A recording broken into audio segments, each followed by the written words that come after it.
അയോധ്യ പക്ഷേ ഇത്തവണത്തെ തെരഞ്ഞെടുപ്പിൽ പ്രധാന വിഷയമാകുന്നുണ്ട് ദേശീയ തലത്തിൽ.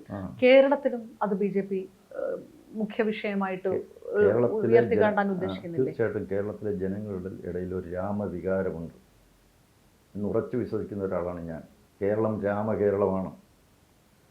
അത് വെറുതെ പറയുന്നതല്ല. ത്രേതായുഗ കാലത്ത് രാമൻ കേരളത്തിലൂടെ യാത്ര ചെയ്തിട്ടുണ്ട് എന്ന് ഞാൻ വിശ്വസിക്കുന്നുണ്ട്. അതിന് തെളിവുകളുണ്ട്. ഒന്ന് പീഠം, ശബരിമല, ശബരിയാശ്രമം അത് കേരളത്തിലുണ്ട്.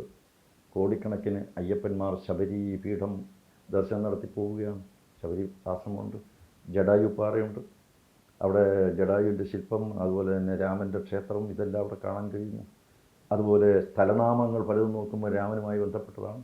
നാലമ്പല യാത്ര, അതുപോലെ ഒരു മാസം മുഴുവൻ രാമായണം വായിക്കുന്നു. കേരളത്തിലല്ല വേറെ എവിടെയുള്ളത്. അപ്പോൾ ഒരു രാമവികാരം ഇവിടെയുണ്ട്. അതുകൊണ്ട് കേരളത്തിൻ്റെ പൈതൃകം രാമപൈതൃകമാണ്. തീർച്ചയായിട്ടും ഇവിടെയും ഒരു വലിയ പുനരുജ്ജീവനത്തിൻ്റെ, ഒരു വലിയ നവോത്ഥാനത്തിൻ്റെ, ഒരു രാമ ചിന്തയുടെ ഒരു പുനരുജ്ജീവനം ഉണ്ടാകും.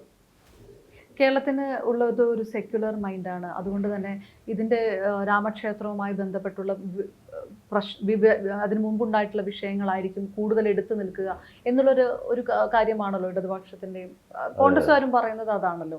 അപ്പോൾ ആ രീതിയിൽ വർക്കൗട്ട് ആവുന്നതിന് പകരം രാമവികാരം പ്രധാനമായിട്ട് മുന്നിൽ നിൽക്കും, അങ്ങനെയാണോ കരുതുന്നത്? രാമവികാരം ഒരിക്കലും ഇവിടുത്തെ സാമൂഹ്യ സമത്വത്തിനെതിരല്ല, ഇവിടുത്തെ ഭൗതികമായിട്ടുള്ള ജീവിത സാഹചര്യങ്ങൾ ഉയർന്നു വരുന്നതിനെതിരല്ല, ഇവിടുത്തെ വികസന സങ്കല്പങ്ങൾക്കും സ്വപ്നങ്ങൾക്കും വിരുദ്ധമല്ല. പിന്നെന്താ, മനുഷ്യൻ എന്ന് പറയുന്നത് അവർക്ക് ചില ഉള്ളിൻ്റെ ഉള്ളിൽ അവരുടെ ഹൃദയത്തിൽ കാത്തു സൂക്ഷിക്കുന്ന വികാരങ്ങളുണ്ട്, വിശ്വാസ സങ്കല്പങ്ങളുണ്ട്. അത് ഉപേക്ഷിക്കാൻ പറ്റില്ലല്ലോ. അതിനെയും നമ്മൾ കണക്കിലാക്കണം.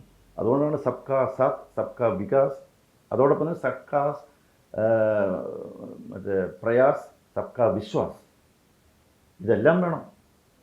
പ്രധാനമന്ത്രി പറയുന്നത് അതാണ്, സബ്കാ വികാസ്, സബ്കാ സാത്ത്, സബ്കാ വിശ്വാസ്.